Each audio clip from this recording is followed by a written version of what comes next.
The National Broadcasting Company at this time wishes to thank the editors and publishers of Galaxy Magazine for a special award which has just been presented to the program X-1. The award cites X-1 for the outstanding adaptation and the original method of presentation of adult science fiction stories to the vast audience that has shown increasing interest in this newest form of journalism. The NBC Radio Network is proud to receive this citation on behalf of X-1. NBC is also happy to acknowledge the enthusiastic response and support of the listening audience to this program. Your many letters of encouragement and constructive criticism are always gratefully received. Your criticisms carefully noted, and whenever possible, your suggestions acted upon. Please listen at the end of this program for a special free offer. And now, X-1.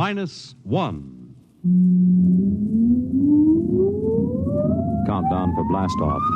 X-5, 4, 3, 2, X-1, fire.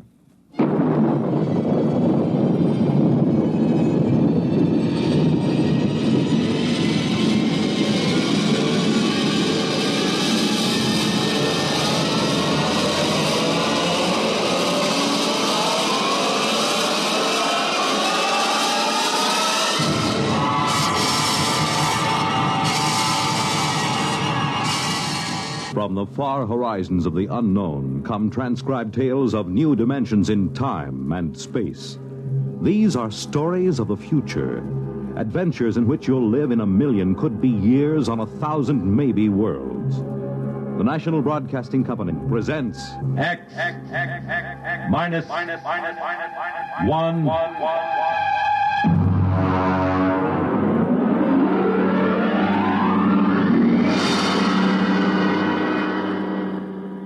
Tonight's story, Protective Mimicry, by Algis Budrys.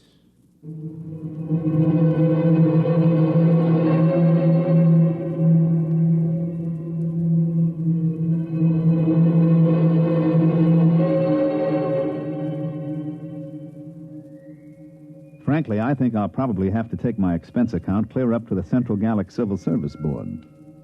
My friends tell me to forget it. But take it from me, a rap in the credit book like this isn't easy to laugh off.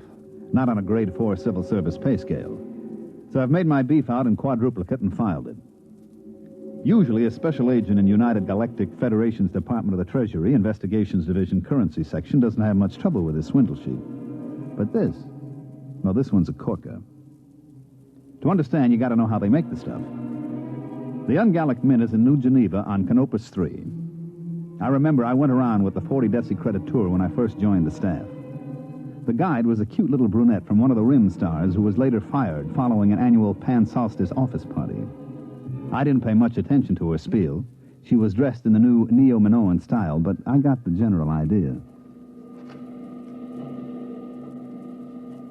This is a demonstration machine, of course, but you will notice the indestructible fiber coming off that spool at the right. It goes into the slot in the machine there. Now, if you'll pass along, you see it goes between those two rollers through 6 or 7 chemical baths. No, I'm not sure what chemicals. That's restricted information. It's stamped, analyzed for flaws, dyed, and then run through this unit here. This is the most carefully guarded part of the process. The unit is removed from the plant each night and locked in the deep space vault on the satellite station directly overhead. After the strip emerges here, it is chopped into convenient lengths and carefully removed into armored cars. It is called money. What does that secret unit do? Well, that's a very good question. You see, the currency is non-defacable, fireproof, immune to wear, weather, and water. But the most important thing is an electronic pattern impressed into the fiber by that secret pattern. You all know when you cash a bill, it is passed over an electronic plate that reads the pattern. If the serial number and the pattern match, well, but if they don't, well, first I'll put an ordinary credit note over the beeper. There. Perfectly good. Now, a simulated counterfeit bill without the electronic pattern. Well, now, that wouldn't fool anybody long, would it? Could anybody duplicate that electronic pattern? Well, that's a very good question. Only the government has the equipment to put that in. Your currency is safe and sound. Don't you worry about that. Are there any more questions? Yeah. How about a drink after the tour? Well, Oh, that's a very good question.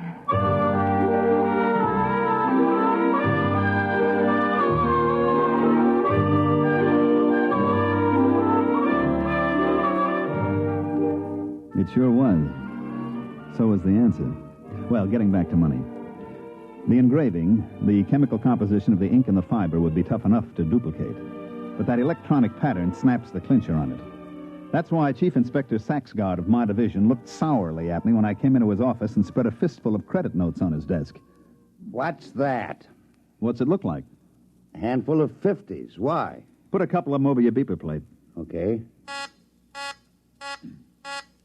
Well, they're perfectly okay. What's it all about? Look at the serial numbers. 3, 4, 5, 6, 5, 6, 7, 8, M. Look at the others. 3, 4, 5, 6, 5... What? Let me see them. Save your eyes. They're all the same. 14 50-credit notes with identical serial numbers. That's impossible. And every one of them goes over a beeper plate quiet as a sophomore climbing into a dormitory window after hours. Baumholzer, where did you get these? They came into the New York Clearinghouse from a branch on Deneb 11. The manager blew his top. He called us the minute he spotted them and sent them out to us. How about the manager? Is he blabbing all over the Bankers Club about it? I read the Un-Gallic Riot Act to him. He'll keep it under his hat. Good. At least we won't have any financial panics for a while. Have you checked these through the lab? Well, the ink and paper is government stock, and they match government beepers. The lab plates didn't squawk any more than yours did. Now, you could spend these anywhere as long as you only pass them one at a time.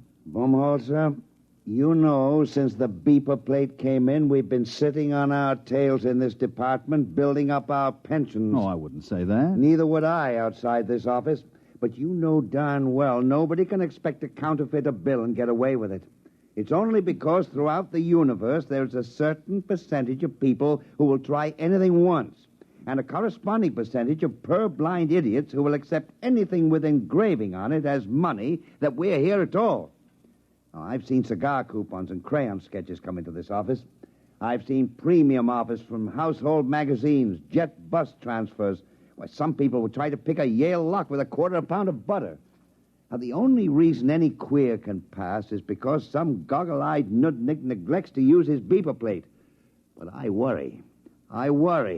For 15 years, I've sat in this stinking office and waited for somebody to invent a matter duplicator. Well, looks like you can stop worrying. Look at those bills, identical down to the whiskey stain in the corner. All right, Baumholzer, you call transportation and get out to Deneb 11 and find out if anybody in that neighborhood has a matter duplicator, or if he hasn't, what he has got.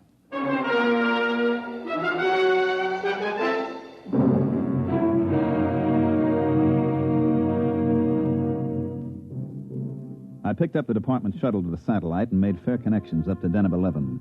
It's a 4-day run on drive, and I get free fall 6, so I was glad to hit the port in Glub, which, so help me, is the name of the only city on the place. Deneb 11 is what we call in the department a mud ball. It's a jungle world with an atmosphere like a swatch of Harris tweed. I was smoking a cigarette when I got off the shuttle, and the air I pulled in made the smoke taste like well-decayed leaf mold. I was wringing wet 2 minutes after I left the air-conditioned port. I noticed the local costume would get you arrested on any beach in the galaxy, but it didn't matter since there's nothing titillating about pasty skin dripping with weary perspiration. I checked in with the regional office and found the resident agent tinkering with his air conditioner. Hi, Baumholzer. You know anything about the sealed power pack on this condenser? Yeah, if you keep banging at it like that, you'll crack the seal on the atomic shielding, and your posterity will thank you. 3 heads at a time. Oh, I guess I better not fool with it. Now, take off your pants and pull up a chair. I don't mind if I do. Is it always this humid? Oh, no. In the hot season, it's worse. I'd send for a replacement part, but the fax line isn't too reliable. The last time I sent for a sealed unit, they shipped back an overaged sea lion. Yeah, I know. I was on Polar Station on Ganymede when my heater element broke down. I faxed for 3 feet of element, and they shipped me back 3 fetal elephants. Yeah. Well, I suppose you're here about the queer bills, huh? Yeah. Got any lines on it? Well, my orders will lay off and let the central office handle it. Be my guest. Any ideas? No. Where do you figure to start? Well, this is the only city. I'll have to check it out. Have you got a list of authorized beeper plates? Somewhere. Let's see here. Oh, look out. Why? There's a whittle fly on your arm. Hey, how does a thing that size get through the filters? Insects on Deneb are tricky. This one is a non-filterable virus in the larval stage, then it blows up to this size. Carve his initials in your arm if he gets a good bite. That's why he's called a whittle fly.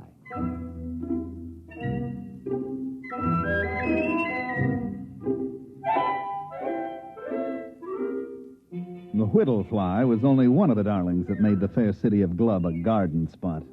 They had one cute little tyke called the laboratory beetle, because when he bit you, he typed your blood and followed you around for days getting refills. I had one take a sample of me as I went out the door of the residency with a list of beeper plates, and he followed me from store to store while I checked every installation in the city. The little devil would step up to the bar every once and again to take another shot of my hemoglobin. I even tried ducking into men's rooms fast, but he'd be waiting for me when I came out. Well, I slogged through Glub for 3 days and then poured myself back into the residence office. Did he come in? Who? The laboratory beetle. No, they usually hang around in the hall and wait. Sometimes when I've got a poker game going, you can see 3 or 4 of the little angels buzzing around outside waiting like chauffeurs outside the opera. Wow. You draw a blank? Well, I found 7 defective beeper plates, but nobody remembers any queer bills being passed. You know, who checks serial numbers? They must have come in one at a time. And the clerks at the bank always were out to lunch and referred me to the next guy. You got any lotion for insect bites? Desk drawer. In a way, the beeper plates make it tougher. Nobody even looks at the bills anymore. Just throw them over the plate, and if no bells ring, it's okay. Well, how about the other angle? Matter duplicator? I checked invoices and purchase records. Nobody's been buying electronic parts that can't account for every tube. I thought I had something. One fellow bought 12 of those giant lithium cathode tubes, but it turned out his wife was having them wired as lamp bases. Well, I better be going. I hate to keep my little insect friend out there in suspense as to cocktail time. You got another lead? Yeah, I found a bar that makes a Tom Collins with real lemon juice instead of battery acid.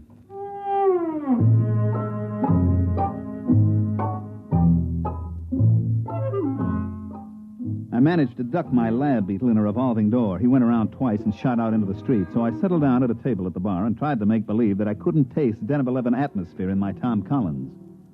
I was chewing on an ice cube when I looked up. Mr. Baumholzer? That's right. I want to talk to you about money.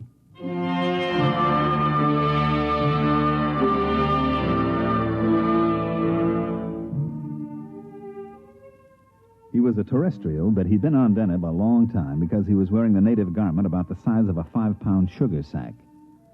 His hair, which was potato field gray, was arranged in the old-fashioned Presley style. You know, the ancient long sideburns, duck's tail in the rear that vice presidents wear in family-style banks. His ears had little bits of bone stuck in them, and his eyebrows wandered all over his face, and he stood about 6'8". And I waited him out, and presently he spoke up again. You are the same Mr. Baumholzer who's been going around asking all those questions about duplicate ungallic notes? That's right. Can I help you, Mr. Munger, Duodecimus Munger. Now, this bid's fair to be fascinating. I was under the impression that my mission here was just a wee bit on the secret side. There are no secrets in Glub. Now, won't you pull up a chair, Mr. Munger? I'm afraid I haven't time. Well, join me in a drink. Are you really the Mr. Baumholzer that's working on this case for the Treasury Department? Yeah, sure. Hey, you're not the fellow that's turning out these duplicates, are you? Well, as a matter of fact, I am. What? And don't move. This is a Power 30 Mistral coagulator I have. Look out with that thing. You've got it pointed at my head. Yes, I've got it set on high charge. It will fuse your brain solid.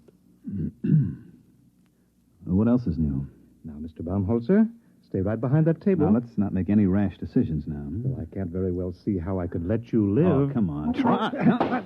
All right, now drop the gun. I'm afraid we'll be collecting a crowd. Give me that. Don't try to pick it up. I won't. I had something completely different in mind.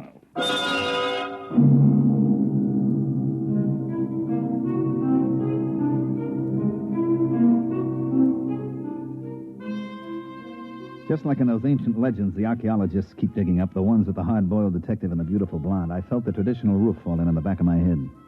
As I went black, I remember thinking how odd it was that it was happening to me some 500 years after Spillane the Scrivener. I came to in the same archaic fashion with my head going around in a free orbit around my neck. Baumholzer, are you all right? I can't see. I'm blind. Everything's black. Well, open your eyes. Oh. Where is he? Who? The guy who slugged me. What am I doing back at your office? Oh, some bartender brought you in. I thought you passed out from too much lemon juice. It was a guy named Munger. Which way did he go? Beats me. Munger? Tall feller in native dress? Yeah. Oh, well, you might as well forget about it. Why? Well, I can order a pickup on him next time he's in town. They'll sock him away in a psycho ward for a while. Forget it. Look, I am not an old lady calling up complaining that the nasty delinquents are teasing my cats. That Munger's tied in with the queer. Him? He said he was the passer. Well, that can't be. Munger. You got a file on him? Yeah. I get a number of complaints on him, so do the local cops. I didn't want to make trouble. He's a very wealthy man. I'll bet. What does he do? Well, he's a merchant or something at a native village. Once or twice a year he comes out and paints the town, but a counterfeiter? I would like to talk to him again with the Mistral in my hand. He had a Mistral? Well, that's a violation of a municipal ordinance. You're supposed to check him at the quarantine Look, gate. I'm not investigating parking tickets and violations of the anti-noise laws. This is a counterfeiting case. Now, do you know where I can find him? Well, he's probably gone back to his village. Where's that? Out in the jungle. All right, get out your rubbers, friend. We're going out after him. Suppose you fill your bathtub full of mud, build a fire under it, turn on the shower, and crawl in and wallow a little. Do that, and you've got a fair idea of the Denebian jungle. I went out with Hall, the resident agent, and we started off. Stick close, Baumholzer. Visibility is about 10 feet. I'll eat everything I can see within 10 feet. Ow! What happened? I walked into a tree. Help me up out of the mud.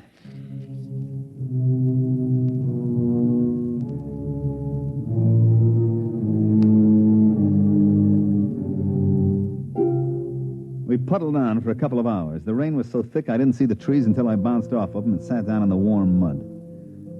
I reflected as I struggled to my feet what a terrible waste. In the beauty salons of Charles of the Ritz Asteroid, ladies from all over the galaxy paid thousands of credits for hot mud baths to take the wrinkles out and make their skin smooth and caressable. And here was I getting a much more thorough treatment every time I sat down. They issue a lot of special equipment from department stores, and it all functioned perfectly. My neo-latex galoshes were fine, but stuck in the mud. My Minipower goggles and wipers kept my eyes clear, but they didn't keep me from crashing into every tree. My leak-proof sportsman's flashlight stayed dry as a bone, but powerful as it was, it couldn't light up more than 3 feet in the pelting rain. Paul, the resident, led the way, consulting a compass and a waterproof map, and finally we stopped, and I noticed that there wasn't any rain coming down on me. It's a rain shelter. The natives build them. Kind of them. Well, they're on all the trails. If you go more than a day in the rain, you go punchy from water drumming on your hat. I believe it. Well, now, don't sit down. You'll sink in. I don't know. Theoretically, a broader base should keep you from sinking, like snowshoes. Well, also increases the suction. I'll stand. How far's Munger's village? Either 2 miles or 22. I can't read the map very well. Hey, wait a minute. Listen. Well, that's the rain. No. You hear that squelching? Somebody's coming. Oh, yeah. From over there. Natives? Maybe. There he comes. Well, we've got first pick on the shelter. It's a native tradition. First come, first dry. Yeah, there's somebody out there, all right. Who's there? Who is it? A friend of mine, Mr. Baumholzer. All right, Munger. Where did you come from? Don't move. I have several friends pointing long spears at your kidney.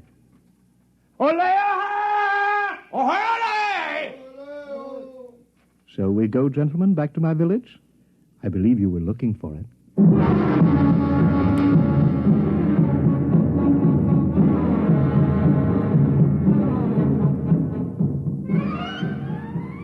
Munger was so intent on me that he didn't seem to notice as Hall sidled off into the darkness, and when he did, he set up a desperate cackle.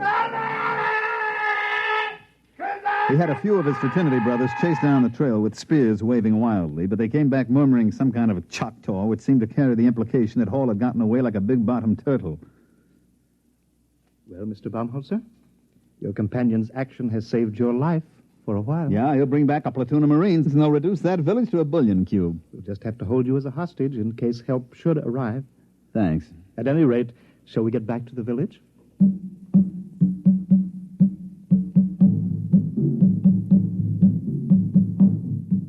He had about 10 natives with him, each one about 7 foot tall, with those big, flat feet that evolved on Deneb for walking in primordial ooze. They were dressed in the standard native loincloth with matching accessories, namely 10-foot spears. When, as we started out along the trail, I got a good look at Munger's loincloth, it was composed of tastefully arranged 1,000-credit notes. Well, by the time we got back to the village, the rain had stopped. The humidity, of course, was still 120%, and the only difference was that the moisture just loitered around rather than actually falling. There was some kind of a clam bake going on in the village. The natives were pounding a couple of drums, and as far as I could see, getting rapidly stinko on some kind of jungle juice that they passed around in huge gourds. They were leaping and dancing, and as far as I could tell, doing snappy sayings and fancy patter as I sat on some kind of a low mushroom and tried to ignore the 2 spears that were pressed against my throat. It felt as if a nervous barber was trying to shave me with his razor tied on the end of a 10-foot pole. After a bit, Munger strode up to me with all the dignity of the lord of the jungle, and he waved the spears a foot away, pulled up a mushroom, and sat down. Actually, that wasn't a native rhythm at all. The original Denebian music is a kind of quiet, flute-like melody, something like Mozart. That didn't sound very flute-like. Yes, I know. One of the first terrestrial anthropologists out here to study the Denebs took recordings of their music. And then, to be polite, he played them in a few recordings that he'd made on an earlier field trip. Unfortunately, they were from that lost rocket colony on Ceres.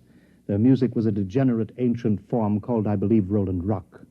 The Denebs liked it. And they've been doing it ever since. Well, what's the party? They're propitiating the tree. I don't know why. It's never failed yet. But they're very conservative. They've got to go into this act every night before I can do my stuff. It lasts all night. Want a drink? No, thanks. Oh, I wish I had a fifth of something civilized. I've been drinking this native swamp water for much too long.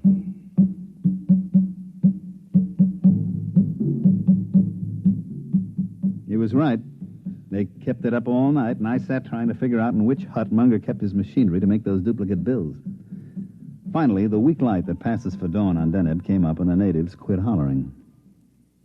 Let's go, Baumholzer. I hate to keep a man in suspense. You're curious about those duplicate bills. Well, now you're going to find out how it's done. Well, it's good of you to show me. I suppose your theory is that I'll never live to tell about it. That's very sensible of you. I like a man who can face facts.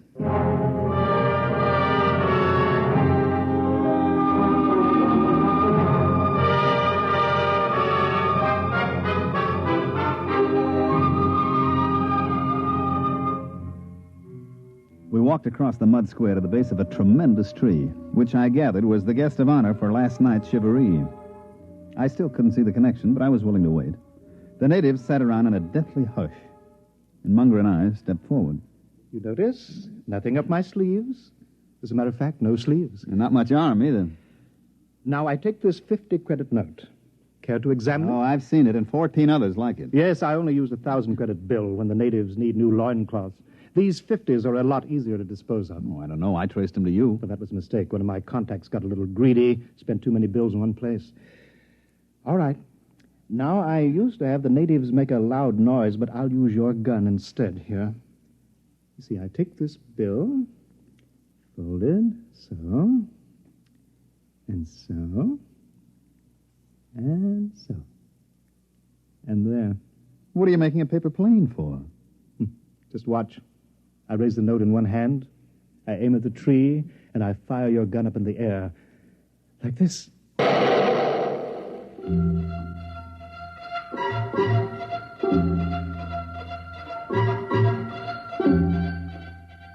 As he let fly with my gun, Munger sailed the paper airplane straight at the tree, and it sailed right into the foliage. Now watch.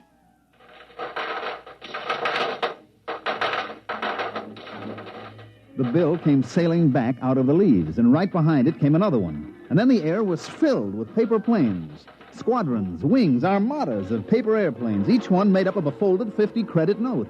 They sailed out over the whole village, and Munger set the natives to collecting them and bringing them back. There you are. There'll be several thousands of them. Look. Genuine. Absolutely genuine. And I suppose they'd go over a beeper plate without a tinkle. Startling, isn't it? Protective mimicry. Yes, precisely. You know, I discovered this tree 6 years ago while I was attempting to evade the clutches of the law on a confidence rap. I swung an axe at it to blaze a trail, and 50 axes came bouncing back at me. Well, I never heard of any plant developing mimicry to this extent. I know some plants and animals assume dangerous life forms as a camouflage, but this... Mm-hmm. Well, I'm not a botanist. All I know is that you scare the tree with a loud noise. You throw something at it, and it duplicates what it thinks is the danger. Well, speaking of danger, it doesn't look as if your colleague is bringing any help. Oh, I'll miss your company. Interesting. You'll be shot with your own gun. Now, look, Munger. Don't wriggle. I hate a moving target. What is that? Looks like the cops, Munger, at the edge of the village. Baumholzer, where are you? We outnumber them. I'll get you anyway. No. You can't run away from me. I'll shoot.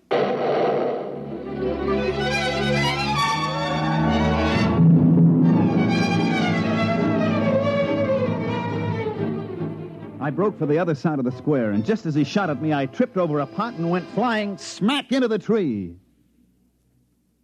Well, that's about it. Here we sit in the spaceport on Deneb 11, and I'm darned if I'll pay our transportation back until I hear that the office is going to okay my expense account. Munger? Oh, he's in jail at New Alcatraz. Once he missed his shot at me, it was all over. After I fell into the tree, he didn't stand a chance against us. That's right. Us. All 168 of me. Right, Ed? Right.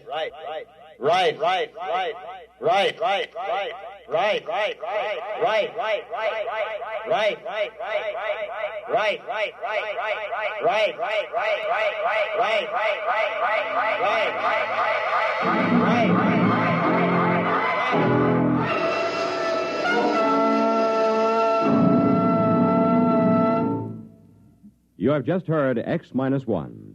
Here is an important special announcement. In appreciation of bringing adult science fiction to the listening audience through the medium of this program, X-1, Galaxy Magazine wishes to make the following free offer to our listeners. For the first 2,500 who write in requesting it, we will send a sample copy of Galaxy Magazine at absolutely no cost. This is an opportunity to read the finest in adult science fiction, just as you listen to it each week here on X-1. To get your free sample copy of Galaxy, just write a postcard or letter to X-1, NBC, Radio City, New York 20, New York, and ask for your free copy. Be sure to print your name and address plainly on your card or letter. This offer can be made only once, so if you want your own free copy of this leading science fiction publication, be sure to write without delay. Here is the address again. Write to X-1, NBC, Radio City, New York 20, New York. Your sample copy of Galaxy will be sent to you without obligation of any kind. Tonight, by transcription, X-1 has brought you Protective Mimicry, written by Algis Budrys, and adapted for radio by Ernest Kanoy. Featured in tonight's cast were Mandel Kramer, Terry Keane, Charles Penman, Dick Hamilton, and Wendell Holmes. This is Roger Tuttle. X-1 was directed by Daniel Sutter and is an NBC Radio Network production.